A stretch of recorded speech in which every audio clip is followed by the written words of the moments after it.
തരപ്പെടില്ല. എല്ലാവരുടെ 800 പേരുടെ വീഡിയോസും റെക്കോർഡായിട്ട് എൻ്റെ കയ്യിൽ ഭദ്രമായിട്ടുണ്ട്. ഇത് അവർക്ക് തന്നെ നമുക്ക് അയച്ചു കൊടുക്കാം, നോ പ്രോബ്ലം. പുതിയ ആളുകൾ അപ്പോയിൻമെന്റ് എടുക്കുകയാണെങ്കിൽ ഇതേപോലെ ഒരു പെൻഡ്രൈവ് നിങ്ങൾക്ക് ഇതുപോലൊരു പെൻഡ്രൈവിൽ വീഡിയോ നമ്മൾ സംസാരിക്കുന്ന വീഡിയോ കിട്ടും, ഇതുപോലെ ഒരു ബുക്കും കിട്ടും. സോ ഇതുപോലെ ആസ്ട്രോളജി ജാതകത്തിന് 36 പേജുള്ള പുസ്തകം, നിങ്ങളെക്കുറിച്ച് കംപ്ലീറ്റ് ഡീറ്റെയിൽസ് ഉള്ള പുസ്തകം കിട്ടും. ജാതകം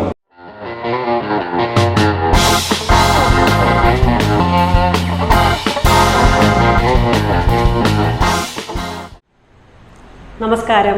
നമസ്കാരം. അലക്സഞ്ജന വ്ളോഗ്സിലേക്ക് എല്ലാവർക്കും സ്വാഗതം. ഇന്ന് നമ്മോടൊപ്പം ഉള്ളത് ശ്രീ മിത്രാത്മജനാണ്. ഇദ്ദേഹത്തിൻ്റെ സ്ഥലം തൃശ്ശൂർ പുതുക്കാടാണ്.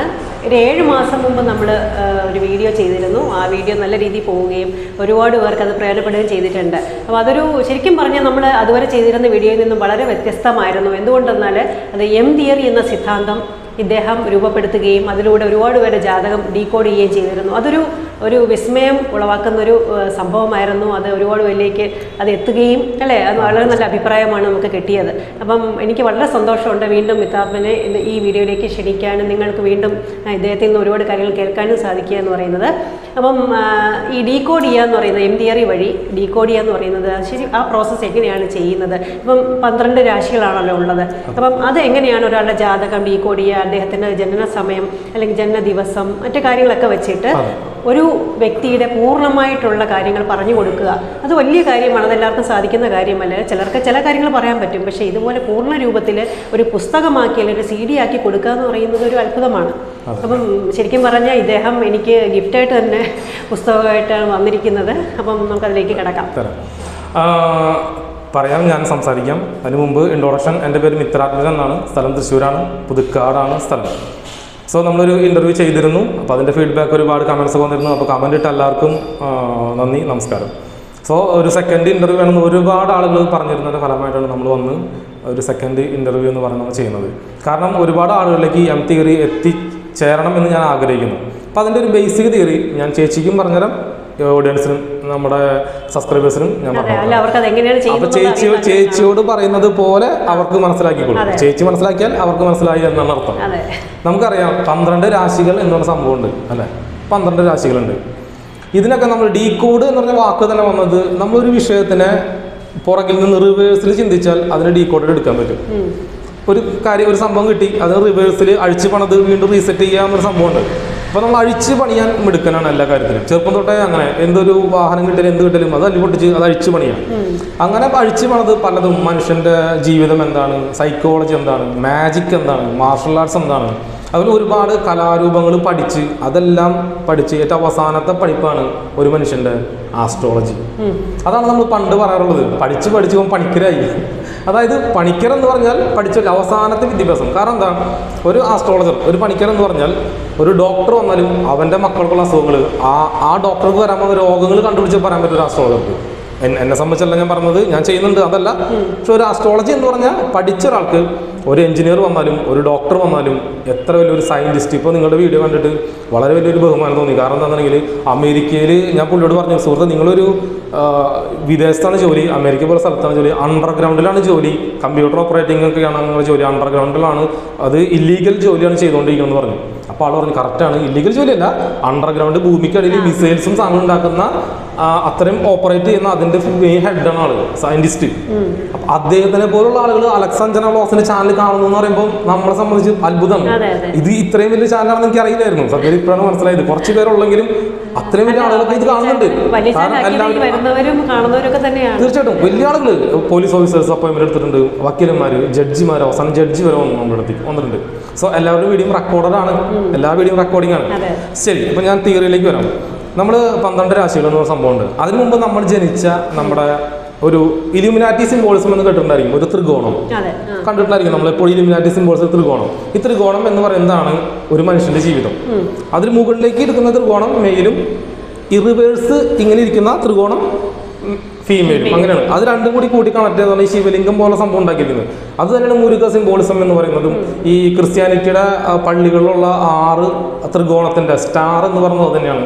നമ്മൾ ക്രിസ്തുമസ് ആഘോഷിക്കുമ്പോൾ വീട്ടിൽ സ്റ്റാർ ഇടും. നക്ഷത്രവുമായിട്ട് ബന്ധപ്പെട്ടാണ് ഈ ലോകം, ബൈബിള്, ഇതെല്ലാം ഇരിക്കുന്നത്. സ്റ്റാർസ് കണ്ണുകൊണ്ട് കാണാൻ പറ്റുന്ന ചിത്രങ്ങളെ വിളിക്കുന്ന പേരാണ് നക്ഷത്രം. നഗ്ന നേത്രങ്ങൾ കൊണ്ട് കാണാൻ പറ്റുന്ന ചിത്രങ്ങൾ. പടം, അതാണ് നക്ഷത്രങ്ങൾ. ആ നക്ഷത്ര റേഡിയേഷനാണ് ഒരാൾ ഭൂമിയിലേക്ക് ജനിക്കുന്നത്. ബേസിക് പറഞ്ഞുതരാം. സൂര്യൻ, ചന്ദ്രൻ, പിന്നെ ലഗ്നം എന്നൊരു സംഭവമുണ്ട്. ഇതാണ് ബേസിക് അടിത്തറ എന്ന് പറയുന്നത്. ക്രിസ്ത്യാനിറ്റിയിലേക്ക് പോവുകയാണെങ്കിൽ പിതാവ്, പുത്രൻ, പരിശുദ്ധാത്മാവ്. പിതാവാണ് ചന്ദ്രൻ, പുത്രനാണ് സൂര്യൻ, പരിശുദ്ധാത്മാവാണ് ഈ ഭൂമിയിലെ ആത്മാവ്. സോ 3 ഘടകങ്ങൾ ഒരു മനുഷ്യന് ഭൂമിയിൽ പിറവിയെടുക്കുമ്പോൾ വേണം. ഒന്ന് ലഗ്നം, അതായത് പരിശുദ്ധ ആത്മാവ്, ആത്മാ. 2 എന്ന് പറയുന്നത് സൂര്യൻ, പിന്നെ ചന്ദ്രൻ. അപ്പോൾ നമ്മൾ ഒരു ജാതകം കിട്ടി ആദ്യം തന്നെ നോക്കുന്നത് സൂര്യനും ചന്ദ്രനും ലഗ്നം, ല എന്ന് പറയുന്ന സാധനം എവിടെയാണ്, ഇതാണ് ആദ്യം നോക്കുക. ചന്ദ്രൻ എവിടെയാണോ അതാണ് നക്ഷത്രം, അതാണ് നക്ഷത്രം. ചന്ദ്രൻ എവിടെയാണ് ഇരിക്കുന്നത്, ചന്ദ്രൻ ആ നക്ഷത്രത്തിന്റെ റേഡിയേഷൻ. ഇപ്പൊ ചേച്ചി നക്ഷത്രം എന്ന് പറയാൻ പറ്റുമോ? ചേച്ചി നക്ഷത്രം എന്ന് പറയാൻ പറ്റുമോ? നക്ഷത്രം തിരുവാതിര. നോ പ്രോബ്ലം, നക്ഷത്രം പറഞ്ഞൊരു ബുദ്ധിമുട്ടില്ല. ശരി. അപ്പൊ തിരുവാതിര നക്ഷത്രത്തിന്റെ റേഡിയേഷൻ ചന്ദ്രൻ ഭൂമിയിലേക്ക് അയച്ചുകൊണ്ടിരിക്കുമ്പോഴാണ് നമ്മൾ ജനിച്ചത്. സോ ഞാൻ തിരുവോണമാണ്. ഞാൻ ജനിക്കുന്ന സമയത്ത് ചന്ദ്രൻ തിരുവോണം നക്ഷത്രത്തിന്റെ റേഡിയേഷൻസ് ഭൂമിയിലേക്ക് അയച്ചുകൊണ്ടിരിക്കുകയായിരുന്നു. അപ്പൊ അയക്കുക എന്ന് പറയുമ്പോൾ എങ്ങനെ അയക്കുന്നു ചോദിക്കും, അതെല്ലാം തിയറിയുമായി ബന്ധപ്പെട്ടിട്ടാണ്. അതേപോലെ സൂര്യൻ മറ്റൊരു നക്ഷത്രത്തിലായിരിക്കും. ആ 12 കണ്ണിയിൽ വേറെ എവിടെയെങ്കിലും സൂര്യൻ ഉണ്ടാവും, രാ എന്ന് എഴുതിയിട്ടുണ്ടാവും. അതെവിടെയാണ് ഇരിക്കുന്നത്, ആ സൂര്യൻ ആ നക്ഷത്രത്തിന്റെ റേഡിയേഷൻ ഭൂമിയിലേക്ക് അയച്ചുകൊണ്ടിരിക്കുകയായിരുന്നു. അതേപോലെ തന്നെ പരിശുദ്ധാത്മാവ്, ലഗ്നം എന്ന് പറയുന്ന ല, അതെവിടെയാണ് ഇരിക്കുന്നത്, അത് ആ ആത്മാവിന്റെ എനർജി. 3 കണക്ഷൻ ഉണ്ടെങ്കിൽ മാത്രമാണ് ഒരു മനുഷ്യന് ഭൂമിയിൽ പിറവെടുക്കാൻ പറ്റുക. അപ്പോൾ നമ്മൾ ബേസിൽ നോക്കുന്നത് ആദ്യം 3 കാര്യങ്ങൾ എവിടെയാണെന്ന് കണ്ടുപിടിക്കും. ഈ ലഗ്നം എവിടെയാണോ അതാണ് നമ്മുടെ ഒന്നാമത്തെ കള്ളി. കാലചക്രത്തിന്റെ ഒന്നാമത്തെ കള്ളി ഏതാണ്? മേടം, ഇടവം, മിഥുനം, കന്നി, തുലാം എന്ന് പറഞ്ഞു വരും അല്ലേ. പക്ഷെ ലഗ്നം നിൽക്കുന്നത് എവിടെയാണ്? ലഗ്നം നിൽക്കുന്നത് എവിടെയാണോ അതാണ് നമ്മുടെ ഒന്നാമത്തെ കള്ളി, ലഗ്നം. അതാണ് 1. അപ്പൊ അവിടെ നമ്മൾ 1 മുതൽ അവിടെ നമ്മൾ എണ്ണി തുടങ്ങണം. അതാണ് നമ്മുടെ 12 കള്ളി അങ്ങനെ വരിക. പക്ഷെ കാലചക്രത്തിന് ഇങ്ങനെ വരിക, മേടം മുതൽ മീനം വരെ 12 കളി റൗണ്ട് അടിച്ചു വരും, അങ്ങനെയാണ് വരിക. ഇപ്പം എം തിയറിയിൽ പ്രധാനപ്പെട്ട ഒരു സീക്രട്ട് ഞാൻ നിങ്ങൾക്ക് പറഞ്ഞുതരാം. നിങ്ങളുടെ ജീവിതത്തിൽ എല്ലാവരും നോക്കിക്കോ, അത് അപ്ലൈ ആയേ പറ്റും. ഇതാണ് എം തിയറി, ഇവിടെ തെറ്റുപറ്റില്ല ഉറപ്പായിട്ടും. സോ ശ്രദ്ധിക്കേണ്ട ഒരു കാര്യം, നമ്മുടെ ഒന്നാമത്തെ കള്ളി കാലചക്രത്തിന്റെ എത്രാമത്തെ കള്ളിയാണെന്ന് കണ്ടുപിടിക്കണം. അങ്ങനെ വേണം വർക്കൗട്ട് ചെയ്യാൻ വേണ്ടിയിട്ട്. സോ കാലചക്രത്തിനെ കുറിച്ച് ഞാൻ പറഞ്ഞുതരാം. എം തിയറി പ്രകാരം ആസ്ട്രോളജി ഞാൻ ഡീകോഡ് ചെയ്തപ്പോൾ 12 രാശികൾക്കും 12 കർമ്മ ഉണ്ട് എന്ന് മനസ്സിലായി. 12 കർമ്മ 12 രാശികൾക്കും ഉണ്ട്. സോ ഒന്നാമത്തെ രാശി ഏതാണ്? അല്ലല്ല, മേടം. കാലചക്രം മേടം, ഇടവം, മിഥുനം. മേടം ഒന്നാമത്തെ കള്ളി അല്ലേ. ഈ 1 തൊട്ട് 12 കള്ളി ഞാൻ പറയും. അപ്പോൾ അത് നിങ്ങൾ കണക്ക് നിങ്ങളുടെ ജാതകം എടുത്തിട്ട് നിങ്ങൾ നോക്കിക്കോ, അത് എക്സാക്ട്ലി വർക്ക് ചെയ്യും. ഒന്നാമത്തെ കള്ളി എന്താണോ നിങ്ങളുടെ, ഏത് കള്ളിയാണോ, അല്ലെങ്കിൽ ഒന്നാമത്തെ കള്ളിയിൽ ഏത് ഗ്രഹങ്ങളാണോ ഇരിക്കുന്നത്, ഗുരു ഇരിക്കാം, ശനി ഇരിക്കാം, അങ്ങനെ ഏത് ഗ്രഹങ്ങളിലിരിക്കാം, കുജൻ, ചൊവ്വ ഇരിക്കാം, എന്തുകൊണ്ടിരിക്കാം, ഏത് ഗ്രഹമാണോ കാലചക്രത്തിന്റെ ഒന്നാമത്തെ കളിയിൽ, അതായത് മേടം രാശിയിലിരിക്കുന്നത്, അത് നിങ്ങൾക്ക് ഉപകാരം ഉണ്ടാവില്ല. അതിനെക്കൊണ്ട് നിങ്ങൾക്ക് ഉപകാരം ഉണ്ടാവില്ല. ഫോർ എക്സാമ്പിൾ ഞാൻ തന്നെ പറഞ്ഞുതരാം. എൻ്റെ ലഗ്നം എന്ന് പറയുന്നത് മകരമാണ്. അപ്പോൾ മേടം എത്രാമത്തെ കള്ളി വരും? 4ാമത്തെ കള്ളി വരും എൻ്റെ, അല്ലേ. അപ്പോൾ 4ാമത്തെ കള്ളി എനിക്ക് ഉപകാരമില്ല എന്നർത്ഥം. 4ാമത്തെ കള്ളിയിൽ ആരുള്ളത്? ഗുരുവും ശുക്രനും എൻ്റെ ഇരിപ്പുണ്ട്. അപ്പോൾ അതിൻ്റെ അർത്ഥം എന്താ? അതായത് ഗുരുവും ശുക്രനും എനിക്ക് ഉപകാരം ഉണ്ടാവില്ല. ഗുരു ആരാ? എനിക്ക് വരാൻ പോകുന്ന മക്കൾ, എൻ്റെ വിദ്യാഭ്യാസം, എൻ്റെ അറിവ്, നോളജ്. ശുക്രൻ ആരാ? എൻ്റെ ഭാര്യ, എൻ്റെ വൈഫാണ്, അല്ലേ. അപ്പോൾ വൈഫിനെയും ഭാര്യയെയും എനിക്ക് ഉപകാരം ഉണ്ടാവില്ല എന്നർത്ഥം. അപ്പോൾ ഞാൻ എന്ത് ചെയ്യണം? ഈ വൈഫിനെയും ഭാര്യയെയും ഭൂമിക്ക് അല്ലെങ്കിൽ നാടിന് ഉപകാരമുള്ള കാര്യത്തിലേക്ക് കൺവെർട്ട് ചെയ്ത് വിട്ടാൽ എനിക്ക് അവരെ കൊണ്ട് ഉപകാരം ഉണ്ടാവും. Simple logic. ഇത് നിങ്ങൾക്ക് ഒരു വട്ടം പറഞ്ഞാൽ മനസ്സിലാവില്ല. ഈ വീഡിയോ വീണ്ടും വീണ്ടും സ്ലോവിൽ റിപ്പീറ്റ് ചെയ്ത് കേട്ടാലേ കാര്യം മനസ്സിലാവുള്ളൂ. കാലചക്രത്തിന്റെ 2ാമത്തെ കള്ളി ഇടവം, അതാണ് നമുക്ക് പുണ്യം ചെയ്യേണ്ട കള്ളി. അതെനിക്ക് മകരം തൊട്ട് എൻ്റെ മകരത്തിൽ വരും. അപ്പോൾ അത് 5ാമത്തെ കള്ളിയാവും. അപ്പോൾ പുണ്യം ചെയ്യേണ്ടത് 5ാമത്തെ കള്ളിയിൽ ഞാൻ പുണ്യം ചെയ്യണം. കാലചക്രത്തിന്റെ 2ാമത്തെ കള്ളി എനിക്ക് 5ാമത്തെ കള്ളി, അവിടെ ഞാൻ പുണ്യം ചെയ്യണം. അപ്പോൾ അവിടെ ഏത് ഗ്രഹമാണുള്ളത് അവിടെ പുണ്യം ചെയ്യണം. ഫോർ എക്സാമ്പിൾ രാ ഇരിപ്പുണ്ടെങ്കിൽ അത് അച്ഛനാണ്, അല്ലേ. അപ്പോൾ രാ ഉണ്ടെങ്കിൽ അത് അച്ഛനാണ്. അപ്പോൾ എന്ത് ചെയ്യണം? നമ്മൾ അവിടെ പുണ്യം ചെയ്യണം. അവിടെ നമ്മൾ പുണ്യം ചെയ്യാം. അപ്പോൾ അച്ഛന് വേണ്ടി പുണ്യം ചെയ്യാം. ഇനി കാലചക്രത്തിന്റെ 3ാമത്തെ കള്ളി എനിക്ക് എത്രാമത്തെ കള്ളിയാവും? 6ാമത്തെ കള്ളിയായിട്ട് മാറും. കാലചക്രം 3ാമത്തെ കള്ളി. അപ്പോൾ അങ്ങനെ ഞാൻ പറയും, ആ ഓർഡറിൽ നോക്കിയാൽ മതി. നിങ്ങൾക്ക് ഏത് കള്ളിയാണോ ഇത് വരുന്നത്, എത്രാമത്തെ ലാ മുതൽ എത്രാമത്തെ കള്ളിയാണ് വരുന്നത്, അത് എണ്ണിയാൽ കാര്യം മനസ്സിലാവും. ഇപ്പോൾ 2ാമത്തെ കള്ളി പുണ്യം ചെയ്യാനുള്ള കള്ളി. ഇനി 3ാമത്തെ മിഥുനം എന്ന് പറഞ്ഞ കള്ളിയാണ്. ഈ മിഥുനം എന്ന് പറഞ്ഞ കള്ളിയിൽ എന്താ ചെയ്യണമെന്നുണ്ടെങ്കിൽ വിമർശനമല്ല, റേഞ്ച് ഇല്ലാത്ത കള്ളി എന്നാണ് പറയുക. അതായത് അവിടെ ഏത് ഗ്രഹമാണുള്ളത്, അല്ലെങ്കിൽ അത് നിങ്ങൾക്ക് എത്രാമത്തെ കള്ളിയാണോ ആകുന്നത്, അത് നിങ്ങൾക്ക് കുറച്ച് പ്രശ്നങ്ങൾ സൃഷ്ടിക്കും. അതായത് കമ്മ്യൂണിക്കേഷൻ ഇഷ്യൂ ഉണ്ടാവും. അതായത് അങ്ങോട്ട് പറഞ്ഞാൽ മനസ്സിലാവില്ല, അവിടെ നിന്ന് ഇങ്ങോട്ടും പറഞ്ഞാൽ മനസ്സിലാവില്ല. ഫോർ എക്സാമ്പിൾ നമ്മൾ വാഹനത്തിൽ പോയിക്കൊണ്ടിരിക്കുമ്പോൾ സംസാരിക്കുമ്പോൾ കാറ്റടിച്ച് ശബ്ദം കേൾക്കില്ല ക്ലിയർ ആയിട്ട് ഫോണിലൂടെ, അതുപോലെ റേഞ്ച് ഉണ്ടാവില്ല. റേഞ്ച് ഇല്ലാത്ത കളി. പിന്നെ ബുധൻ്റെ കളിയാണ്, കാറ്റടിക്കുന്ന കളിയാണ്. ബുധൻ്റെ കളിയായതുകൊണ്ട് അവിടെ റേഞ്ച് ഉണ്ടാവില്ല. ഇനി 4ാമത്തെ കളി, കാലചക്രത്തിന്റെ 4ാമത്തെ കളി ചന്ദ്രൻ കർക്കിടകം. കർക്കിടം ദുർഘടമാണെന്ന് കേട്ടിട്ടുണ്ടോ? അപ്പൊ ആ കളി ദുർഘടമായിട്ടുള്ള കളിയാണ്.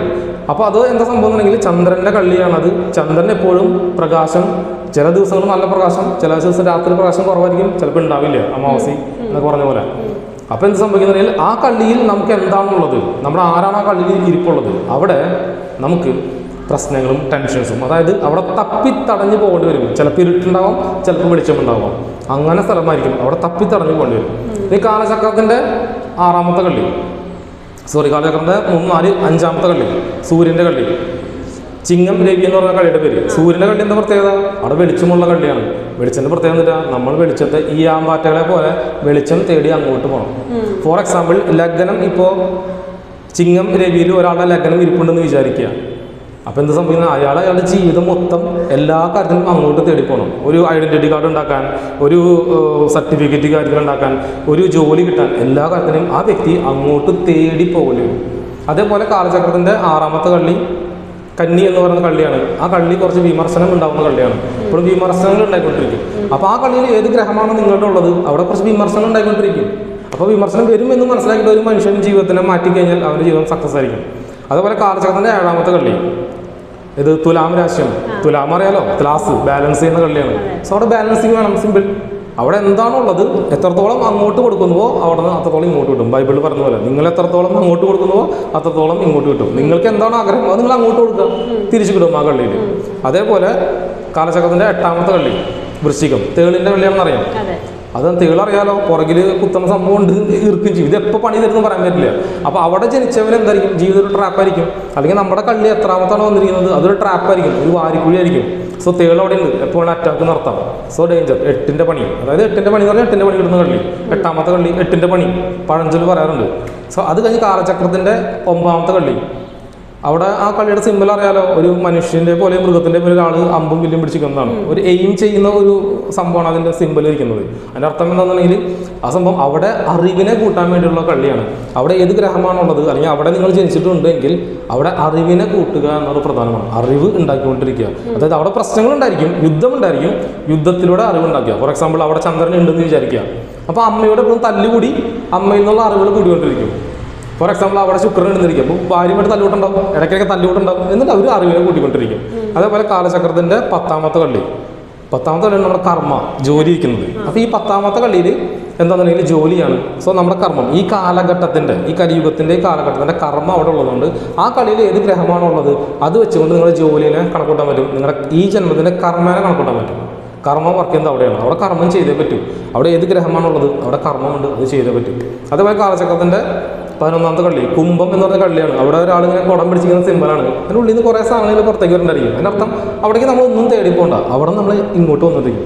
അപ്പോൾ ഒരു വ്യക്തി അവിടെയാണ് ലഗ്നം ഇരിക്കുന്നതെങ്കിൽ ഇങ്ങോട്ട് വന്നുകൊണ്ടിരിക്കും, നമ്മൾ അങ്ങോട്ട് തേടിപ്പോണ്ട.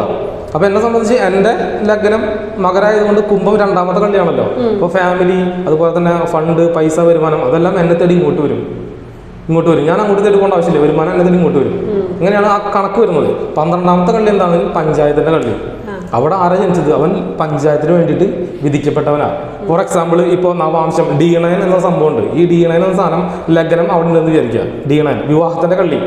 അത് D9 ലഗ്നം ഇരിക്കുന്നത് മീനത്തിലാണെങ്കിൽ അവൻ കല്യാണമേ എന്താണ് ഈ സമൂഹത്തിന് സേവനം ചെയ്യാൻ വേണ്ടിയുള്ള ഭാര്യയും സമൂഹത്തിന് സേവനം ചെയ്യാനാണ് അവൻ ജനിച്ചിരിക്കുന്നത്. അപ്പോൾ ഇങ്ങനെയാണ് ഈ 12 കളി വർക്ക് ചെയ്യുന്നത്. 12 സീക്രട്ട് ഇങ്ങനെയാണ്. അപ്പോൾ ഇത് കാണുന്നവർക്ക് കുറേ കൺഫ്യൂഷൻ ഉണ്ടായിരിക്കും. സോ ഇത് വീണ്ടും റിവൈൻ ചെയ്ത് കണ്ടാൽ മാത്രമേ കാര്യം മനസ്സിലാവുള്ളൂ. ചേച്ചി കാര്യം മനസ്സിലായോ? അല്ല, കാരണം എന്ന് വെച്ചാൽ ഒരുപാട് കാര്യങ്ങൾ ഇപ്പോൾ 12 രാശി എന്ന് പറയുമ്പോൾ അത് ഒരുപാട് വിശദമായിട്ട് പോകേണ്ടതാണ്. ഇത് ശരിക്കും പറഞ്ഞാൽ നമ്മൾ ഷോർട്ടൺ ചെയ്താണ് ഇപ്പോൾ പറഞ്ഞിരിക്കുന്നത്. അപ്പം ഇത് ആൾക്കാർക്ക് കേൾക്കുമ്പോൾ ഇതിപ്പോൾ ഞാൻ ഇന്ന ലഗ്നത്തിലാണ് അല്ലെങ്കിൽ എൻ്റെ രാശി ഇതാണ് തിരിച്ചറിഞ്ഞു കഴിഞ്ഞാൽ അപ്പോൾ അവർ വിചാരിക്കും ഓക്കെ അപ്പോൾ ഇതുകൊണ്ടായിരിക്കാം, ചിലപ്പോൾ ഇത് അറിയുന്ന താമസിച്ചായിരിക്കും, അതിന് മുമ്പേ വിവാഹം കഴിച്ച് കാണും, കുട്ടികളായി കാണും. അപ്പോൾ അതുകൊണ്ടായിരിക്കും നമ്മൾ ചേരായിക പോകുന്നത്, അല്ലെങ്കിൽ ഇങ്ങനെ കുട്ടികളായിട്ട് പ്രശ്നം ഉണ്ടാകുന്നത്.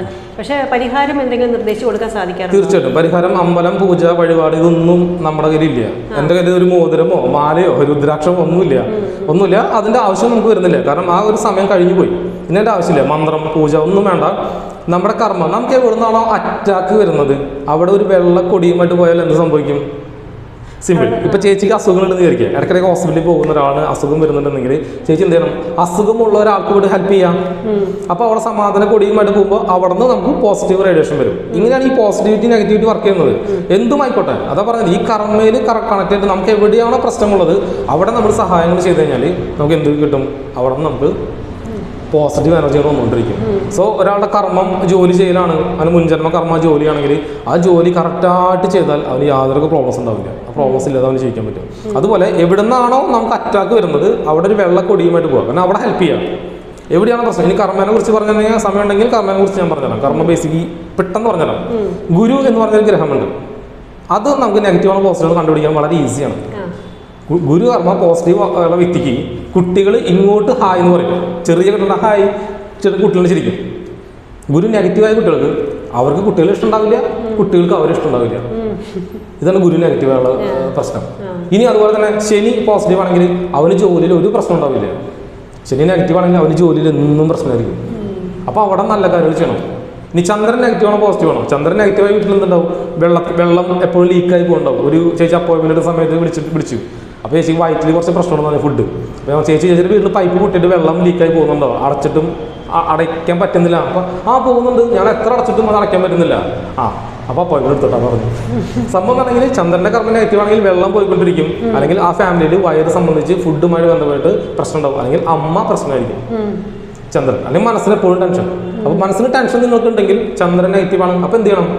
ചന്ദ്രൻ്റെ പോസിറ്റീവായിട്ടുള്ള ചന്ദ്രൻ്റെ കാരകത്വം എന്താണ്? ഫുഡ്, ഭക്ഷണം ദാനം ചെയ്യാം. അപ്പോൾ മൈൻഡിന് പ്രശ്നമുള്ള ആളുകൾ ഈ വീഡിയോ കാണുന്നുണ്ടെങ്കിൽ, മനസ്സിന് പ്രശ്നമുള്ള ആളുകൾ, അല്ലെങ്കിൽ അമ്മ പ്രശ്നമാണ്, അല്ലെങ്കിൽ മനസ്സിൽ എപ്പോഴും ടെൻഷനാണ് എന്നുണ്ടെങ്കിൽ നിങ്ങൾ ഫുഡ്, ഭക്ഷണം എത്രത്തോളം ദാനം ചെയ്യുന്നതോ അത് പോസിറ്റീവായിട്ട് മാറും. അത് ഏത് രീതിയിൽ ദാനം ചെയ്താലും ഏത് രീതിയിൽ ദാനം ചെയ്യണം. അതായത് സ്വന്തക്കാർക്ക് ബന്ധക്കാരും പറ്റില്ല ദാനം ചെയ്യുമ്പോൾ. ഞാൻ ദാനത്തിനെ കുറിച്ച് പറഞ്ഞുതരാം. ഫോർ എക്സാമ്പിൾ, ഇപ്പോൾ ചേച്ചിയുടെ കൊച്ചി ഉണ്ടെന്ന് വിചാരിക്കാം. ചേച്ചിയുടെ കൊച്ചി ഞാൻ കാണാനില്ല, 2-3 ദിവസം കാണാനില്ല ചേച്ചിയുടെ കൊച്ചിനെ. ചേച്ചി പോലീസുകാർ കംപ്ലൈൻറ്റ് ചെയ്തു, എല്ലായിടത്തും പോയി. ആകെ ടെൻഷൻ അടിച്ച്. അറിയാലോ ഒരു അമ്മയ്ക്ക് ഉണ്ടാകുന്ന വേദന എന്താണെന്ന് അറിയാം, സ്വന്തം കൊച്ചു നഷ്ടപ്പെട്ട് കഴിഞ്ഞാൽ. അങ്ങനെ 3 ദിവസം കൊണ്ട് ചേച്ചിയുടെ കൊച്ചിനെ ഒരു സ്ഥലത്ത് കണ്ടുപിടിക്കുന്ന സമയത്ത് ചേച്ചിയുടെ കൊച്ച് അവിടെയുള്ള പുറമേ കിടക്കുന്ന ഭക്ഷണ സാധനങ്ങളിൽ നിന്ന് എന്തിൻ്റെ കഴിച്ചുകൊണ്ടിരിക്കുകയാണെന്ന് വിചാരിക്കുക. അപ്പോൾ ചേച്ചിക്ക് എന്താണ് തോന്നുക? അയ്യോ എൻ്റെ കൊച്ച് ഇത്ര ദിവസം 3 ദിവസം ഭക്ഷണം കഴിക്കാണ്ട് പുറത്തുള്ള വേസ്റ്റ് എടുത്ത് കഴിക്കുന്നു എന്ന് വിഷമം കൊണ്ട് നമ്മൾ ചേച്ചിയുടെ മകൾക്ക് ഒരു ഹോട്ടലിൽ പോയിട്ട് ഭക്ഷണം മേടിച്ച് കൊടുക്കുമ്പോൾ ഒരു ഫീലിംഗ് ഉണ്ടാവില്ലേ? ആ ഫീലിങ്ങോട് കൂടിയാണ് നമ്മൾ ദാനം ചെയ്യാൻ. എന്തും അല്ലാണ്ട് എൻ്റെ കുറേ പൈസ ഉണ്ട് ഞാൻ ദാനം ചെയ്യുന്നു അതുകൊണ്ട് കാര്യമില്ല. നമുക്ക് ആ ഫീലിംഗ് വരണം. അത് ഫീലിംഗ് ആരോട് തോന്നണം? സ്വന്തക്കാരോടും ബന്ധക്കാരോടും ഒരു കാര്യമില്ല. കാരണം ഗീവ് ആൻഡ് ടേക്ക് പോളിസി, അങ്ങോട്ട് കൊടുത്താൽ ഇങ്ങോട്ട് കിട്ടുന്നുള്ള മാനസികാവസ്ഥ ഉണ്ടാവും. അതുകൊണ്ട് നമുക്ക് എന്ത് സംഭവിക്കുന്നു? നമ്മൾ ദാനം കൊടുക്കുമ്പോൾ നമ്മൾ ഒരിക്കലും പേരറിയാത്ത ആളുകൾക്ക് ദാനം ചെയ്യുന്നതാണ് ഏറ്റവും ഉത്തമം. അങ്ങനെ ദാനം ചെയ്താൽ ഒരുപാട് ഉയരങ്ങളിലേക്ക് എത്താൻ പറ്റും. പണ്ടുള്ള ആളുകൾ മഹാബലി ചക്രവർത്തി ദാനം ചെയ്തുകൊണ്ടാണ് ഇത്രയും ഫേമസ് ആയത്. ദാനം ചെയ്തപ്പോഴാണ് മറ്റുള്ളവർ പറഞ്ഞത് ഇവനെ നമുക്ക് പണി കൊടുക്കാൻ വേണ്ട, ഇവൻ വേണ്ട എന്ന് പറയാൻ കാരണം. അപ്പോൾ ദാനങ്ങൾ ചെയ്യും തോറും നമ്മൾ വളർന്നുകൊണ്ടിരിക്കും. പക്ഷേ ഇവിടെയുള്ള ജനങ്ങളെ പ്രശ്നം എന്താണെന്ന് അറിയോ? ലോട്ടറി അടിച്ചാൽ ഞാൻ 10 പേർക്ക് വീട് വെച്ച് കൊടുക്കും. ലോട്ടറി അടിക്കണമെങ്കിൽ അതുപോലെ നമുക്ക് നന്മ കിട്ടണമെങ്കിൽ നമ്മൾ അങ്ങോട്ട് ചെയ്താലേ കിട്ടൂ എന്നുള്ള കൺസെപ്റ്റ് ഇല്ല. പ്രശ്നം എന്താണെന്ന് ഇത്രയേ ഉള്ളൂ സംഭവം. കാരണം ചേച്ചിയുടെ ഈ വീഡിയോ ഒന്ന് എനിക്ക് അപ്പോയിൻമെന്റ് വന്നത് 800 അപ്പോയിൻമെന്റാണ്. എത്ര 800 അപ്പോയിൻമെന്റ് വന്നു. അപ്പോൾ എൻ്റെ ബാങ്കിൽ എത്ര വന്നിട്ടുണ്ടാവും? ഒരു അപ്പോയിൻമെന്റ് 1000 രൂപ, 8 ലക്ഷം രൂപ എൻ്റെ ബാങ്കിൽ വന്നു. സത്യം, ഞാൻ എനിക്ക് പറയാൻ ആവശ്യമില്ല. ഞാൻ എല്ലാം ഓപ്പണായിട്ട് പറഞ്ഞു. എൻ്റെ ജാതകം പറഞ്ഞാൽ ഞാൻ കഴിഞ്ഞ വീഡിയോയിൽ പറഞ്ഞിട്ടുണ്ട്. ഇങ്ങനെയാണ് എൻ്റെ ലഗ്നം. നമുക്ക് 8 ലക്ഷം രൂപയിൽ 6 ലക്ഷം രൂപ ഞാൻ ദാനം ചെയ്ത് കഴിഞ്ഞു. ഞാൻ ആരോടും പറഞ്ഞിട്ടില്ല, എനിക്ക് ആരോടും പറഞ്ഞില്ല. ഞാൻ ഇത് ഓപ്പണായിട്ട് പറയാണ്. കാരണം ആൾ ചോദിച്ചു ഈ പൈസ മുഴുവൻ എവിടെയെന്ന് വെച്ചാൽ എനിക്ക് എൻ്റെ കയ്യിലില്ല. 2 ലക്ഷം രൂപ മാത്രമാണ് ഞാൻ എൻ്റെ പേഴ്സണൽ കാര്യത്തിന് എടുത്തത്. ബാക്കി 6 ലക്ഷം രൂപ ഞാൻ ദാനം ചെയ്ത് കഴിഞ്ഞു. ഇപ്പോൾ ക്ലിയർ. അപ്പോൾ കാരണം നമ്മളത് ചെയ്യും തോറും അത് കിട്ടും എന്ന് നമുക്ക് ഉറപ്പുള്ളതുകൊണ്ടാണ്. അങ്ങനെ ചെയ്തിട്ട് നിങ്ങളുണ്ടെങ്കിൽ ഉറപ്പായിട്ടും കിട്ടിയിരിക്കും, ഷുവറാണ്. തീർച്ചയായിട്ടും. അപ്പം ഈ എം തിയറി എന്നുള്ള ഈ ഒരു കൺസെപ്റ്റ് വെച്ചിട്ട് ഇപ്പോൾ ഒരുപാട് ഡീകോഡ് ചെയ്തപ്പോൾ എക്സ്പീരിയൻസ് ഒത്തിരി ഉണ്ടല്ലോ. അപ്പം അതുപോലെ ശരിക്കും അത് അറിഞ്ഞിട്ട് ശരിക്കും ഒരു ജീവിതം മാറിയ അല്ലെങ്കിൽ മാറ്റാൻ സാധിച്ച അങ്ങനത്തെ ഇൻസ്റ്റൻസസ് എന്തെങ്കിലും അങ്ങനെ പറയാമോ? അല്ലെങ്കിൽ പേര് അല്ല പറയണല്ലോ, ഒത്തിരി പേരുടെ. അതിന് തെളിവാണ് നിങ്ങൾ എന്ത് ചെയ്യേണ്ടത്? എൻ്റെ കഴിഞ്ഞ വീഡിയോ, മുമ്പത്തെ വീഡിയോയുടെ കമൻസ് എടുത്ത് വായിച്ചു നോക്കാം. മുൻപ് ഞാൻ വീഡിയോ ചെയ്തിട്ടുണ്ടല്ലോ. അപ്പോൾ നാട്ടുകാരെ നമ്മൾ വെച്ച് നല്ലത് പറയാം. അപ്പോൾ ഞാൻ എൻ്റെ അപ്പോയിൻമെൻ്റ് എടുത്ത ആളുകളുടെ കമൻസ് എവിടെ വന്നിട്ടുണ്ട്? താഴെ വന്നിട്ടുണ്ടാവും. ഇനി ഈ വീഡിയോ 1 മാസത്തിന് ശേഷം കാണുന്ന ആളുകളുണ്ടാവില്ലേ? ഇപ്പം ഈ വീഡിയോ എടുത്ത് ഈ കണ്ടിട്ട് അപ്പോയിൻമെൻ്റ് എടുക്കില്ലേ ആളുകൾ? അപ്പോയിൻമെൻ്റ് എടുത്ത ആളുകൾക്ക് അവരോട് ഞാൻ പറയും, കമൻറ്റ് ഇടാൻ പറയും അല്ലേ? അപ്പോൾ 1 മാസം കഴിഞ്ഞിട്ടാണ് ഈ വീഡിയോ കാണുന്നതെങ്കിൽ ഈ വീഡിയോയുടെ കമൻറ്റ് വായിച്ച് നോക്കിയാൽ മതി. അപ്പോൾ ഈ വീഡിയോയുടെ കമൻറ്റ് വായിച്ച് നോക്കാം. കമൻറ്റ് വായിച്ച് നോക്കുമ്പോൾ അവർക്ക് ബോധ്യപ്പെടും എത്ര പേര് അപ്പോയിൻമെൻ്റ് എടുത്തിട്ടുണ്ട്, അവർക്ക് എന്തെല്ലാം മാറ്റം. ഇത് പറയുന്ന അനുസരിച്ച് ഇപ്പം നമുക്ക് ഇന്ന ഇവിടെയാണ് കുഴപ്പം, അല്ലെങ്കിൽ ഇന്ന രാശിയിലാണ്, അല്ലെങ്കിൽ ഇന്ന ലഗ്നത്തിലാണ് കുഴപ്പം, അല്ലെങ്കിൽ ഗുരുവാണ്, അങ്ങനെ പ്രശ്നങ്ങളുണ്ട്. തിരിച്ചറിയുമ്പോൾ ഈ പറഞ്ഞ ദാനം അല്ലെങ്കിൽ ധർമ്മം അല്ലെങ്കിൽ വസ്ത്രം കൊടുക്കുക, അല്ലെങ്കിൽ അച്ഛനെ അമ്മയും നോക്കുക, അല്ലെങ്കിൽ കുട്ടികളെ നോക്കുക, അപ്പോൾ ഇങ്ങനെയുള്ള കാര്യങ്ങളൊക്കെ ചെയ്ത് അങ്ങനെ പോരാൻ പറയുമ്പോൾ അവരതനുസരിക്കുകയും അവരുടെ ജീവിതത്തിൽ മാറ്റം വരുന്നതായിട്ട് അങ്ങനെ വന്ന് പറഞ്ഞിട്ടുണ്ടല്ലോ അല്ലേ? 1000 പേരുടെ എക്സ്പീരിയൻസ് ഉണ്ടല്ലോ. 1000 പേരുടെ എക്സ്പീരിയൻസ് ഉണ്ട് തീർച്ചയായിട്ടും. ഒത്തിരി ഒരുപാട് പേരുണ്ടാവും. ഈ വീഡിയോയുടെ താഴെ തന്നെ അവരെ കൊണ്ട് കമന്റ് ചെയ്യാൻ പറയാൻ പോരാ. ഈ വീഡിയോയുടെ താഴെ തന്നെ എൻ്റെ അപ്പോയിൻമെൻ്റ് എടുത്താൽ കമന്റ് ചെയ്യും. അപ്പോൾ അത് വായിച്ചോ. ശരി, ചേച്ചി പറഞ്ഞില്ലേ? അതുമല്ല, ഒരു കാര്യം പറഞ്ഞില്ല, ചേച്ചി പറഞ്ഞില്ലേ ഭക്ഷണം ദാനം ചെയ്യുക. അപ്പോൾ ഈ വീഡിയോ കാണുന്നത് എന്ത് ചിന്തിക്കുന്ന അറിയോ? ഓ, ഞാനും ഭക്ഷണം ദാനം ചെയ്താൽ ഞാനും ഫേമസ് ആവില്ല. അങ്ങനെയല്ല. നമ്മുടെ കർമ്മയിൽ അത് 12 കള്ളി നോക്കിയിട്ട് എവിടെയാണ് മുൻജന്മ കർമ്മ, എവിടെയാണ് പ്രോബ്ലം ഉള്ളത്, അവിടെയാണ് നമ്മൾ ദാനം ചെയ്യേണ്ടത്.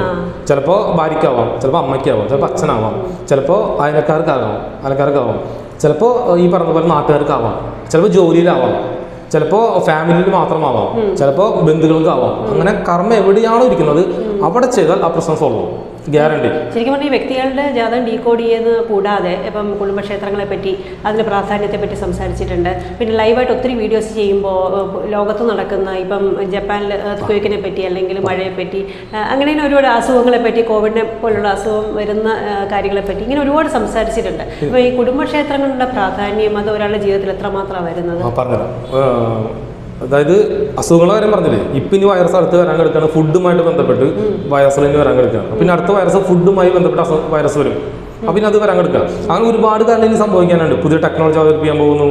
പിന്നെ ഈ മന്ത്രങ്ങൾ ഉപയോഗിച്ചുകൊണ്ട് മെഡിസിൻ തയ്യാറാക്കാൻ പോകും. ഇപ്പോൾ നമ്മൾ മെഡിസിൻ കഴിക്കുന്നില്ലേ, നീ കഴിക്കേണ്ട, സൗണ്ട് കേട്ടാൽ മതി, അല്ലെങ്കിൽ ലൈറ്റ്സ് വഴി നമ്മുടെ ബ്ലഡിൻ്റെ ഉള്ളിലൂടെ വേവ്സ്, മന്ത്രത്തിൻ്റെ വേവ്സ് കയറ്റി വിട്ടിട്ട് അസുഖം മാറ്റാൻ പോകുന്ന ടെക്നോളജി കണ്ടുപിടിക്കാൻ പോകുന്നു. അങ്ങനെ ഒരുപാട് ടെക്നോളജി. ഇവിടുന്ന് പെട്ടെന്ന് സഡൻലി അമേരിക്കയിലേക്ക് 5 മിനിറ്റോടൊക്കെ യാത്ര ചെയ്യാവുന്ന ഒരു കോളനിലൂടെ യാത്ര ചെയ്യാൻ പോകുന്ന ടെക്നോളജി കണ്ടുപിടിക്കുന്നു. അങ്ങനെ ആത്മാവിനെ കണ്ടുപിടിക്കാൻ പോകുന്നു. ശാസ്ത്രം പറയുമ്പോൾ ആത്മാവിനെ ഞങ്ങൾ കണ്ടുപിടിച്ചു, ആത്മാവുണ്ട്. അങ്ങനെ ശാസ്ത്രം അത്രയും വലിയ രീതിയിലേക്ക് പോകാൻ പോവാം. ആ ടെക്നോളജി വളരാൻ പോവാം. കാരണം ആ ടെക്നോളജിയുടെ റെവല്യൂഷനാണ് ഇപ്പോൾ സംഭവിക്കാൻ പോകുന്നത്. ചേച്ചിയുടെ ചോദ്യം എന്ന് പറയുന്നത് കുടുംബക്ഷേത്രം. ഈ കുടുംബക്ഷേത്രത്തിൻ്റെ കണക്ഷൻ, കുടുംബക്ഷേത്രം എന്ന് പറഞ്ഞാൽ it's a collective consciousness, collective ബ്രെയിനാണ് എന്ന് പറയുന്നത്. അതായത് പാരമ്പര്യമായിട്ട് നമ്മുടെ കുലത്തെ സംരക്ഷിച്ച ആളുകളാണ് കുലദൈവമായിട്ട് നമ്മൾ എടുക്കുക. ആ പാരമ്പര്യം നമ്മൾ ഫോളോ ചെയ്ത് വരുന്നുള്ളതാണ്. കാരണം നമ്മുടെ മരിച്ച ആത്മാക്കൾ, ക്രിസ്ത്യാനികൾ എന്ത് ചെയ്യും? പള്ളിയിൽ കുർബാന കഴിഞ്ഞാൽ നേരെ പോയിട്ട് അവിടെ പ്രാർത്ഥിക്കും. നമ്മുടെ അടക്കിയ സ്ഥലത്തോട് പ്രാർത്ഥിക്കും. കാരണം എന്താ? അവരുടെ കളക്റ്റീവ് കോൺഷ്യസ്നെസ്, അവരുടെ എനർജി മുഖാന്തരമാണ് ഇവരുടെ ആത്മാവ് അവരുടെ വയറ്റിൽ പിറവെടുക്കുക. അതായത് അവരുടെ എനർജി. അതുകൊണ്ടാണ് നമ്മുടെ മൂക്ക് അച്ചാച്ചൻ്റെ പോലെ, ചെവി അമ്മാമ്മയുടെ പോലെ ഒക്കെ നമ്മൾ പറയുന്നില്ലേ? അതെങ്ങനെ അങ്ങനെ വരുന്നത്? DNA ഉള്ളതാണ്. ആ DNA ബോഡിയിൽ മാത്രമല്ല ഉള്ളത്, അത് പ്രപഞ്ചത്തിൽ മലിഞ്ഞു ചേർന്നാണ്. അവരുടെ ഫ്രീക്വൻസിയും കൂടി കിട്ടും. അങ്ങനെ കുടുംബക്ഷേത്രത്തിൻ്റെ കണക്ഷൻ ഇല്ലാത്ത ആളുകൾക്ക് എന്ത് സംഭവിക്കും എന്നുണ്ടെങ്കിൽ അവർക്ക് അവരുടെ വേറെ ഏതോ ഒരു ആത്മ, വേറെ ഏതോ ഒരു കർമ്മത്തിന് അവരുടെ വയറ്റിൽ ജന്മമെടുക്കും. അവർ പറഞ്ഞ അനുസരിക്കാത്ത കുട്ടികളായിട്ട് മാറും. കാരണം അവരുടെ DNA പാറ്റേണിലല്ല വരുന്നത്. അങ്ങനെയാണ് സംഭവം. ഇനി അതിന് തന്നെ ഒരുപാട് കാര്യങ്ങൾ പറയാനുണ്ട്. സമയമുണ്ടോ എന്ന് എനിക്കറിയില്ല. കാരണം ഈ കുടുംബക്ഷേത്രത്തിൻ്റെ അനുഗ്രഹം ഇല്ലാത്തവർക്കാണ് എന്ത് കിട്ടുക? ഗവൺമെൻറ് ജോലി കിട്ടുള്ളൂ. ഇതെല്ലാം നമുക്ക് സയൻറ്റിഫിക്കായിട്ട് തെളിയിക്കാൻ പറ്റും. നമുക്ക് വേണമെങ്കിൽ അടുത്ത വീഡിയോയിൽ ഞാൻ ഡീറ്റെയിൽസ് ഒക്കെ പറഞ്ഞുതരാം. ജോലി, ഗവൺമെൻറ് ജോലി എന്താണ്, എങ്ങനെയാണ് ഗവൺമെൻറ് ജോലി കിട്ടുക, അസുഖം എങ്ങനെ വരും, ഇതെല്ലാം നമുക്ക് പറയാൻ പറ്റും. ഓക്കെ, ഇപ്പോൾ നമുക്കൊരു പ്രത്യേകത, ലോകത്ത് ആദ്യമായിട്ടാണ് ഒരു ആസ്ട്രോളജർ, ഞാനിപ്പോൾ മൊത്തം പറഞ്ഞുതരാം. ഇത് സംഭവം എന്താണെന്നുണ്ടെങ്കിൽ, ഇത് അഞ്ജന ചേച്ചിയാണ്. കണ്ടോ ചിരിച്ചിരിക്കുന്ന ചേച്ചി. ഈ ചേച്ചിയുടെ ജാതകമാണ്. ഇത് ഞാൻ പൊത്തിപ്പിടിച്ചത് QR കോഡാണ്. ഇത് QR കോഡ് ഉണ്ട്. ഈ QR കോഡ് സ്കാൻ ചെയ്താൽ ചേച്ചിയുടെ വീഡിയോ മൊത്തം കാണാൻ പറ്റും. ഈ ബുക്ക് ആരെങ്കിലും കൈ കിട്ടിയിട്ട് ഈ QR കോഡ് സ്കാൻ ചെയ്ത് കഴിഞ്ഞാൽ ചേച്ചിയുടെ വീഡിയോയിലേക്ക് ഡയറക്റ്റ് പോയിട്ട് ചേച്ചിനെ കുറിച്ച് ഞാൻ പറഞ്ഞത് നമ്മുടെ വീഡിയോ കോൺഫറൻസ് ചേച്ചിക്ക് മുഴുവൻ കാണാൻ പറ്റും. എത്ര വർഷം കഴിഞ്ഞാൽ കാണാൻ പറ്റും. അപ്പോൾ 3 വയസ്സ് കഴിഞ്ഞൊരു കുട്ടിക്ക് നമ്മൾ എന്ത് ചെയ്യുന്നുണ്ട്? ഇതുപോലെ ഒരു ജാതകത്തിന് ബുക്ക് കൊടുക്കുന്നുണ്ട്. ചേച്ചി വേണമെങ്കിൽ ഇപ്പോൾ വായിച്ചു നോക്കാം. ചേച്ചിനെ കുറിച്ച് കംപ്ലീറ്റ് ഡീറ്റെയിൽസ് ഇതാ. അസുഖം വരുന്നത് വർഷങ്ങളിൽ ഏതെല്ലാം വർഷങ്ങൾ 2027 സംഭവിക്കും, 2037 സംഭവിക്കും, 2032 സംഭവിക്കും, 2026 29 എന്തൊക്കെ സംഭവിക്കും, ഏത് ഗ്രഹങ്ങളിൽ എന്തൊക്കെ സംഭവിക്കും, അസുഖം വരുന്നത്, അപകടം വരുന്നത്, ഇതെല്ലാം ലൈഫിൽ സംഭവിക്കാൻ പോകുന്ന കാര്യങ്ങൾ, ഇതിൽ മാറ്റം വരുത്താൻ പറ്റും. സംഭവിക്കാൻ പോകുന്ന കാര്യങ്ങൾ എല്ലാ വർഷത്തിന്റെയും ജനിച്ചത് മുതൽ ഇത് വായിച്ചിട്ട് നമുക്ക് അതിൽ മാറ്റങ്ങൾ കൊണ്ടുവരാൻ പറ്റും. അതാണ് ആസ്ട്രോളജി. അതാണ് ആസ്ട്രോളജിയുടെ തിയറി തന്നെ. അപ്പൊ അത് ഉണ്ട്. ഇത് നമ്മുടെ ചേച്ചിയുടെ ഇത് നമ്മുടെ മിത്ര ആസ്ട്രോ അക്കാദമി, ഇത് ഞാനാണ്. അപ്പോൾ മിത്ര ആസ്ട്രോ അക്കാദമി അതിൽ ഇതുപോലെ ബുക്ക് കൊടുക്കും. ഇതുപോലെ ഒരു പുസ്തകം. അതേപോലെ തന്നെ ചേച്ചിക്ക് വേറെ ഗിഫ്റ്റ് കൂടി ഉണ്ട് എൻ്റെ കയ്യിൽ. ഇതൊരു പെൻഡ്രൈവ്. ഇനി അപ്പോയിൻമെൻ്റ് എടുക്കുന്ന എല്ലാവർക്കും ഇതുപോലെ പെൻഡ്രൈവ്. ഇതാണ് പെൻഡ്രൈവ്. ഇതിന് പ്രത്യേകത എന്താ വെച്ചാൽ ഇത് ചേച്ചിയുടെ വീഡിയോ ആണ്. ഇത് ചേച്ചിക്ക്, ഈ സാധനം ചേച്ചിക്ക് പോലീസ് സ്റ്റേഷനിൽ കൊടുക്കാം, വക്കീലിൻ്റെ അടുത്ത് കൊടുക്കാം, നിരപരാധി ഗ്രൂപ്പില്ലേ അവർക്ക് കൊടുക്കാം, ധൈര്യം ഉണ്ടെങ്കിൽ കൊടുക്കാം. ഇതുവരെ അപ്പോയിൻമെൻ്റ് എടുത്തിട്ടുള്ള ഒരാൾ പോലും അതിന് ധൈര്യപ്പെടില്ല. എല്ലാവരുടെ 800 പേരുടെ വീഡിയോസും റെക്കോർഡായിട്ട് എൻ്റെ കയ്യിൽ ഭദ്രമായിട്ടുണ്ട്. ഇത് അവർക്ക് തന്നെ നമുക്ക് അയച്ചു കൊടുക്കാം, നോ പ്രോബ്ലം. പുതിയ ആളുകൾ അപ്പോയിൻമെൻ്റ് എടുക്കുകയാണെങ്കിൽ ഇതേപോലെ ഒരു പെൻഡ്രൈവ് നിങ്ങൾക്ക്, ഇതുപോലൊരു പെൻഡ്രൈവിൽ വീഡിയോ, നമ്മൾ സംസാരിക്കുന്ന വീഡിയോ കിട്ടും, ഇതുപോലെ ഒരു ബുക്കും കിട്ടും. സോ ഇതുപോലെ ആസ്ട്രോളജി ജാതകത്തിന് 36 പേജുള്ള പുസ്തകം, നിങ്ങളെക്കുറിച്ച് കംപ്ലീറ്റ് ഡീറ്റെയിൽസ് ഉള്ള പുസ്തകം കിട്ടും. ജാതകം ഇതൊക്കെ നമ്മൾ ചാർജ് ചെയ്ത് 2500 രൂപയാണ് കേട്ടോ. ഇത് കൊറിയറായിട്ട് നമ്മൾ അയച്ചു കൊടുക്കും. 2500 അടച്ചവർക്ക് ഒരു 3 വയസ്സ് കഴിഞ്ഞ കുട്ടിയുടെ ജാതകം നമ്മൾ എഴുതി കൊടുക്കും. ഇതുപോലെ ബുക്കാക്കി കൊടുക്കും. ആ കുട്ടീനെ കുറിച്ച് പറഞ്ഞ വീഡിയോ കൊടുക്കും. എന്ത് ഗുണം എന്നറിയും? ഇപ്പൊ ചേച്ചിയുടെ കുട്ടി വളർന്ന് 18 വയസ്സ് കഴിഞ്ഞു. അപ്പൊ എന്ത് ജോലി ചെയ്യണം, എന്ത് ചെയ്യണമൊക്കെ ഞാൻ പറഞ്ഞ വീഡിയോ ഉണ്ടല്ലോ. അപ്പൊ ഈ കുട്ടിക്ക് ഗിഫ്റ്റ് കൊടുക്കാൻ ഈ ബുക്ക് ഗിഫ്റ്റ് കൊടുക്കാം. ദാ മോളെ, നിന്നെ കുറിച്ച് ഒരു ആസ്ട്രോളജർ പറഞ്ഞതാണ്, അദ്ദേഹം പണ്ട് പറഞ്ഞത് നിന്നെ കുറിച്ച് ഈ ബുക്ക് ഗിഫ്റ്റായിട്ട് കൊടുക്കുകയും ചെയ്യാം ഒരു 18 വയസ്സ് കഴിയുന്ന സമയത്ത്. അപ്പോൾ ആ കുട്ടിയുടെ ജീവിതത്തിൽ എന്തൊക്കെ സംഭവിക്കുന്നുള്ള ഈ ബുക്ക് നിങ്ങൾക്ക് വായിച്ച് മനസ്സിലാക്കാൻ പറ്റും. അപ്പോൾ എന്ത് ജോലി തിരഞ്ഞെടുക്കണം, ഞാൻ 18 വയസ്സ് കഴിയുമ്പോൾ 20 വയസ്സ് എന്ത് ജോലി തിരഞ്ഞെടുക്കണം, ഏത് രീതിയിൽ പോകണം എന്നെല്ലാം ആ കുട്ടിക്ക് പറഞ്ഞു കൊടുക്കാനും അത് ആ കുട്ടിക്ക് തന്നെ മനസ്സിലാക്കാനും പറ്റും. അങ്ങനെ ലോകത്ത് ആദ്യമായിട്ട് തിയറി ഉപയോഗിച്ച് നമ്മളാണ് ഇങ്ങനെ ഒരു അറ്റംപ്റ്റ് നടത്തുന്നത്. ആദ്യമായിട്ടാണ് നമ്മൾ ചെയ്യുന്നത്. ഇതുവരെ ആരും ചെയ്തിട്ടില്ല, നമ്മളാണ് ചെയ്യാൻ പോകുന്നത്. സോ ഈ ചേച്ചിക്ക് ഈ വീഡിയോ വേണമെങ്കിൽ പോലീസ് സ്റ്റേഷനിൽ കൊടുക്കാം, വക്കീലിന് കൊടുക്കാം, നിരപരാധി ഗ്രൂപ്പിന് കൊടുക്കാം, ആർക്ക് വേണമെങ്കിലും കൊടുക്കാം. എനിക്കൊരു ബുദ്ധിമുട്ടുമില്ല. നിങ്ങളുടെ വീഡിയോയും ഇതുപോലെ ചെയ്തുതരാം. ഈ 15 വയസ്സല്ലേ 10 വയസ്സിന് താഴെയുള്ള കുട്ടിയെ സംബന്ധിച്ചിടത്തോളം ചിലപ്പോൾ ഓൺലൈൻ സെഷൻ സാധ്യമാവണമെന്നില്ല. അല്ല, കുട്ടികൾക്കല്ല, പേരൻസിന് ഇരുത്തിയിട്ട്, അച്ഛനും അമ്മയും ഇരുത്തിയിട്ട് നമ്മൾ 2 മണിക്കൂർ നേരം ആ കുട്ടിയുടെ ജീവിതം, അച്ഛനെ കുറിച്ചും അമ്മയെ കുറിച്ചും, ആ കുട്ടി ലൈഫിൽ ഏത് വ്യക്തിയെ കല്യാണം കഴിക്കും, കല്യാണം ലവ് മാരേജ് ആയിരിക്കുമോ, എങ്ങനെ കഴിക്കാൻ സാധ്യതയുണ്ട്, ഏത് വർഷത്തിലാണ് കല്യാണം കഴിക്കേണ്ടത്, ഏത് കോഴ്സ് ഇത് പഠിക്കണം, ആ കോഴ്സിൽ എന്തൊക്കെ ടെൻഷൻസ് വരും, ഏത് സമയത്ത് വിവാഹം നടക്കും, അല്ലെങ്കിൽ അസുഖം ഏതെല്ലാം വർഷങ്ങളിൽ അസുഖങ്ങൾ വരാൻ സാധ്യതയുണ്ട്, ഏതെല്ലാം വർഷങ്ങളിൽ അപകടം പറ്റാൻ സാധ്യതയുണ്ട്, അതെല്ലാം നിങ്ങൾ കെയർ ചെയ്യാൻ വേണ്ടി ഫുൾ ഡാറ്റ വീഡിയോ അടക്കം കൊടുക്കും. ഇതുപോലെ ഒരു ബുക്കും കൊടുക്കും. അപ്പോൾ തന്നെ മകൾക്കോ മകനോ ഇതുപോലെ ഒരു ഗിഫ്റ്റ് ആയിട്ട് തന്നെ കൊടുക്കാം. തീർച്ചയായിട്ടും അവർക്ക് അവരുടെ മക്കൾക്ക്, നിങ്ങൾക്ക് നിങ്ങളുടെ മക്കൾക്ക് ഗിഫ്റ്റ് ആയിട്ട് കൊടുക്കുകയും ചെയ്യും. ലോകത്ത് ആദ്യമായിട്ട് നമ്മളാണ് ചെയ്യുന്നത്. വിദേശത്തുള്ളവർക്കാണെങ്കിൽ അവർക്ക് അങ്ങനെ വിദേശത്തുള്ളവർക്ക് ഇത് PDF അയച്ചു കൊടുക്കും. അതിന് PDF അയച്ചു കൊടുക്കും. അവർക്ക് പുസ്തകമായിട്ട് അവിടെ അടിച്ചെടുക്കാം, PDF ആയിട്ട് അയച്ചു കൊടുക്കും നമ്മൾ വിദേശത്തുള്ളവർക്ക്. ഇന്ത്യയിലുള്ളവർക്ക് നമ്മൾ കൊറിയർ സർവീസ് ചെയ്ത് കൊടുക്കും. അപ്പോൾ അങ്ങനെ ലോകത്ത് ആദ്യമായിട്ട് നമ്മളാണ് ചെയ്യാൻ പോകുന്നത്. അപ്പൊ ഈ MDRI എന്ന് പറയുമ്പോൾ മിത്രാത്മജൻ എന്നുള്ള അതായത് മിത്രന്റെ സൂര്യന്റെ പുത്രൻ എന്നുള്ള രീതിയിലാണ് X theory, M theory. X ഇപ്പൊ നമ്മൾ അന്ന് പറഞ്ഞില്ല, എക്സ് തിയറി എലോൺ മാസ്ക് ഉപയോഗിച്ചെന്ന് പറഞ്ഞു. എലോൺ മാസ്കിന്റെ എക്സിന്റെ കമ്പനി തുടങ്ങി അല്ലേ, ഞാൻ പറഞ്ഞില്ലേ. ഇപ്പൊ എക്സ് എന്ന് പറഞ്ഞിട്ടൊരു സോഫ്റ്റ്വെയർ ആള് ഡെവലപ്പ് ചെയ്യാൻ പോവാണ്, ആർട്ടിഫിഷ്യൽ ഇന്റലിജൻസ് ഡെവലപ്പ് ചെയ്യാൻ പോവാണ്. അപ്പൊ നമ്മൾ പറഞ്ഞെല്ലാം സംഭവിക്കും. സോ പുള്ളിക്കാരൻ ലോകം മൊത്തം കീഴടക്കാൻ പോവാണ്. അങ്ങനെ ഒരുപാട് കാലം സംഭവിക്കാനുണ്ട്. സംഭവിക്കാൻ പോകുന്ന കാലക്കാണെങ്കിൽ നമുക്ക് അടുത്ത വീഡിയോസിൽ വേണമെങ്കിൽ പറഞ്ഞുതരാം. ഇപ്പൊ നമുക്ക് സമയം വളരെ കുറവായതുകൊണ്ടാണ് ഒരുപാട് കാര്യങ്ങൾ പറയാനുള്ളത് നമുക്ക്. എന്നെ സംബന്ധിച്ചോളം വലിയൊരു ഭാഗ്യവും സന്തോഷം എന്ന് പറയുന്നത് തീർച്ചയായിട്ടും ഇങ്ങനൊരു പുസ്തകം ആദ്യമായിട്ട് എനിക്കാണ് കിട്ടിയത്. അപ്പം ആദ്യത്തെ ഗിഫ്റ്റ് എനിക്ക് തന്നെയാണ് ലഭിച്ചത്. അപ്പം ഇനി അങ്ങോട്ട് പലർക്കും അത് ഒരുപാട് പ്രയോജനപ്പെടട്ടെ. ആദ്യം ഫസ്റ്റ് ബുക്ക് ചേച്ചിക്കാണ്, അത് പെൻഡ്രൈവ് ഉണ്ട്. എൻ്റെ വീഡിയോ ഞാൻ പറഞ്ഞ ചേച്ചിനെ കുറിച്ച് പറഞ്ഞ മൊത്തം വീഡിയോ ഇതിനകത്തുണ്ട്. നിങ്ങൾ ചോദിച്ചാൽ ചേച്ചി അയച്ചത്. തീർച്ചയായിട്ടും. അപ്പോൾ ഇത് ആവശ്യമുള്ളവർ ഇദ്ദേഹത്തെ നേരിട്ട് കോൺടാക്ട് ചെയ്യുക. അപ്പോൾ നിങ്ങൾക്ക് ലൈവായിട്ടുള്ളൊരു സെഷനും കിട്ടും. അതിനോടൊപ്പം തന്നെ ഒരു പുസ്തകവും പെൻഡ്രൈവും ഒക്കെ ലഭിക്കുന്നതാണ്. നിങ്ങളെ പറ്റിയുള്ള ഒരു ഹോൾ ഹിസ്റ്ററി അല്ലേ, അവർക്ക് എന്തൊക്കെ ചെയ്യണം, എങ്ങനെ മുന്നോട്ട് പോകണം, വീട്ടുകാരെ പറ്റിയും എല്ലാം അവർ ജീവിതത്തിൽ സംഭവിക്കാനിരിക്കുന്ന കാര്യങ്ങൾ, സംഭവിച്ച കാര്യങ്ങളും ഒക്കെ അവർക്ക് ലഭിക്കുന്നതാണ്. അപ്പം MDRIയെ സംബന്ധിച്ചോളം ഇപ്പം താങ്കളുടെ ഒരു വീക്ഷണത്തിൽ ഈ 2024 എന്ന് പറയുന്നത് ഇപ്പം ജനുവരി ആണല്ലോ. അപ്പം ഈ ഒരു വർഷത്തിൽ സംഭവിക്കാൻ പോകുന്ന ഏറ്റവും നല്ല കാര്യവും അല്ലെങ്കിൽ ഏറ്റവും മോശം കാര്യവും കഴിയും, അങ്ങനെ ഒന്ന് പറയാം. മോശം കാര്യം ക്ലൈമറ്റ് ചേഞ്ച്, സൂര്യൻ മഞ്ഞ് പ്രശ്നം. അതായത് ഡൽഹി പോലുള്ള സ്ഥലങ്ങളിലൊക്കെ മഞ്ഞ് വന്ന് ഓക്സിജൻ ലഭ്യത ഓക്സിജൻ കുറഞ്ഞുകൊണ്ടിരിക്കുകയാണ്. അതുപോലെ തന്നെ ഡൽഹി പോലുള്ള സ്ഥലങ്ങളിൽ ക്ലൈമറ്റ് ചേഞ്ച്, ഡീസൽ കാറുകൾ നിരോധിക്കാനുള്ള പ്ലാനിങ് വരും, ഇലക്ട്രിക് കാറിലേക്ക് കൺവേർട്ട് ആവും, ടെക്നോളജിക്കൽ റവല്യൂഷൻ വരും. അത് ഇൻഡസ്ട്രിയൽ 4.0 വരുന്നു. നമ്മുടെ ടെക്നോളജിയും റോഡുകളും എല്ലാം ഗതാഗത സൗകര്യം. അതിനുശേഷം നമുക്ക് പോസിറ്റീവ് കാര്യങ്ങൾ, നദികൾ കണക്ട് ചെയ്തുകൊണ്ട് നദികളിലൂടെ ബോട്ട് സർവീസുകൾ ആരംഭിക്കും. ഫുഡുമായിട്ട് വൈറസ് വേറെ വരും. പിന്നെ സൂര്യൻ ചൂട് ഭയങ്കര ഡേഞ്ചറാവും. അതുപോലെ സൂര്യകളങ്കം എന്ന് പറഞ്ഞിട്ടുണ്ടല്ലോ, സൂര്യൻ പൊട്ടിത്തെറിക്കുക, അത് ഡേഞ്ചറായിട്ട് വരുന്ന സംഭവം. ഏലിയൻസിന്റെ തിയറി കുറെ ഡെവലപ്പ് ചെയ്ത് കൊണ്ടുവരുന്ന സംഭവം കുറെ വരും. വൈറസുകൾ കുറെ വരും. പിന്നെ അതുപോലെ തന്നെ ബ്രൗൺ ഷുഗറുമായിട്ട് ബന്ധപ്പെട്ടുള്ള ഒരുപാട് പ്രശ്നങ്ങൾ സംഭവിക്കും. പിന്നെ ഈ ഓരോരോ പ്രശ്നങ്ങൾ പറയാൻ പറ്റും. പക്ഷേ ഈ 2024 കാര്യം പറഞ്ഞാൽ കപ്പലിൽ പ്രശ്നങ്ങൾ, കപ്പൽ ബോംബ് സ്ഫോടനം, റിഗിൽ പ്രശ്നം, പെട്രോളിയം പ്രശ്നം, അങ്ങനെ എനർജി ക്രൈസിസ് ഒരുപാട് അനുഭവിക്കാൻ പോവാണ്. സാമ്പത്തിക മേഖല ജോലി ചെയ്യുന്നവർക്ക് ഹാപ്പി ആയിരിക്കും. കാരണം ജോലി അധ്വാനിക്കുന്നവർക്കും ബിസിനസ് മേഖല ചെയ്യുന്നവർക്കും സൂപ്പർ ആയിരിക്കും. സിനിമകളിൽ സൂപ്പർ ആയിരിക്കും. നല്ല സിനിമകൾ, രജനീകാന്തിനെ പോലുള്ള സൂപ്പർ സിനിമകൾ വേറെ കുറെ വരാനുണ്ട്. ഹൈ ലെവലിലൊക്കെ പോകാനുള്ള സാധ്യത ഒരുപാട് കൂടുതലാണ്. പിന്നെ എന്താണ് ചോദിക്കുന്നത്? കേരളത്തിൽ ഇന്ത്യ മൊത്തം ഇപ്പൊ കേരളത്തെ സംബന്ധിച്ച് പറയുകയാണെങ്കിൽ ഇവിടുത്തെ പൊതുവായിട്ട് കേരളത്തിൽ ഒരു വെള്ളപ്പൊക്കം കൂടി ഈ പ്രാവശ്യം, കഴിഞ്ഞ പ്രാവശ്യം ഉണ്ടായിരുന്നില്ല. കാരണം രാഹു മീനം വെള്ളത്തിന്റെ കള്ളി ആയതുകൊണ്ട്, മീനത്തിൽ രാഹു വന്നതുകൊണ്ട് തീർച്ചയായിട്ടും മഴയും, കടൽ കയറ്റം, കടൽ പ്രശ്നം, കടൽ കയറുക, അതുപോലെ തന്നെ മഴ, കാറ്റ്, മഴ എന്ന് പറയുമ്പോൾ മഞ്ഞും മഴയാണ്.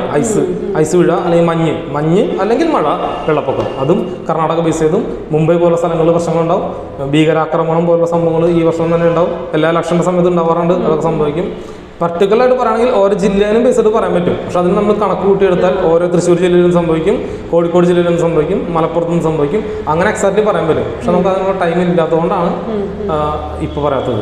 ഞാൻ ഓർക്കുന്ന ഒരു കാര്യം, കഴിഞ്ഞ വീഡിയോയിൽ നമ്മൾ പറഞ്ഞിരുന്നു, ഈ 2023 ധാരാളം മഴ ലഭിക്കുമെങ്കിലും ചൂട് കുറയില്ല എന്നാണ് പറഞ്ഞിരുന്നു. ശരിക്കും അത് മഴ പെയ്ത് കഴിഞ്ഞ് നമ്മൾ വിചാരിക്കും ഇപ്പോൾ തണുക്കുമല്ലേ, രാത്രി തണുപ്പുണ്ടായി. പക്ഷെ അപ്പോഴും എന്നാ ചൂടായിരുന്നു, മഴയും വെയിലും. അപ്പൊ എന്നോട് ഒരുപാട് പേര് ചോദിച്ചു, എങ്ങനെയാണ് മിസ്റ്റർ മിത്രാത്മജൻ മഴയും വെയിലോട് ഒരുമിച്ച് വരാം? അപ്പൊ കാണുമെന്ന് പറഞ്ഞു. ഇപ്പൊ മഴയും ഒരുമിച്ചുള്ള ചൂടിനൊരു കുറവും വരുന്നു. ഇനി പെട്ടെന്ന് അങ്ങോട്ട് ചൂട് കൂടിക്കൊണ്ട് ഹിമാലയത്തെ മഞ്ഞെല്ലാം ഉരുകിപ്പോയി അവിടെ ജനങ്ങൾ തമ്പടിച്ച് അവിടെ ഒരു അടുത്ത തലമുറ വരും. ഇപ്പൊ കൽക്കി അവതാരമൊക്കെ അവിടെയാണ് വരാൻ പോകുന്നത്.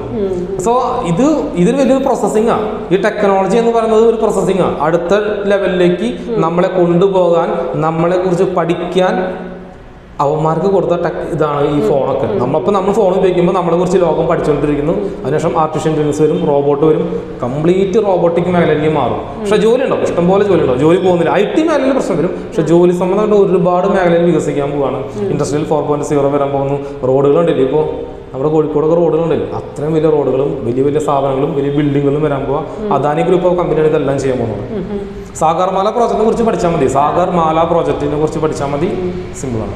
ഇപ്പം നമ്മുടെ പ്രേക്ഷകരോട് എന്തെങ്കിലും പ്രത്യേകിച്ച് പറയാൻ, ഇപ്പോൾ 2024 എന്നുള്ള വർഷത്തെ പറ്റി, അല്ലെങ്കിൽ ഇപ്പോൾ അവർക്ക് വേണ്ടിയിട്ട് എന്തെങ്കിലും ഒരു സജഷനോ എന്തെങ്കിലും ഏത് രീതിയിലാണ് കൊടുക്കേണ്ടത്, എന്താണ് ചെയ്യേണ്ടത്? അല്ല, ഏതെങ്കിലും മേഖലയിൽ ഇപ്പോൾ അവർ താങ്കളെ വിളിക്കുന്ന രീതിയിലാണെങ്കിലും അല്ലെങ്കിൽ എന്തെങ്കിലും കാര്യങ്ങൾ അതിനെപ്പറ്റി പറയാനുണ്ടോ? ഇല്ല, എന്നെ വിളിക്കേണ്ട കാര്യങ്ങൾ ആവശ്യക്കാരനെ വിളിച്ചോളൂ, നോ പ്രോബ്ലം. പക്ഷേ എനിക്ക് പറയാനുള്ള കാര്യം എന്ന് പറയുന്നത്, ഇവിടെ നമ്മൾ ഭൂമിയിൽ പിറവെടുത്തിട്ടുണ്ടെങ്കിൽ, നമ്മൾ ജനിക്കുന്നതിന് മുൻപ്, അതായത് നമ്മൾ ഗർഭപാത്രത്തിൽ നമ്മുടെ അമ്മയുടെ വയറ്റിൽ നമ്മൾ ഇരിക്കുമ്പോൾ ഒരു ഡോക്ടർ നമുക്ക് മെഡിസിൻ തരും.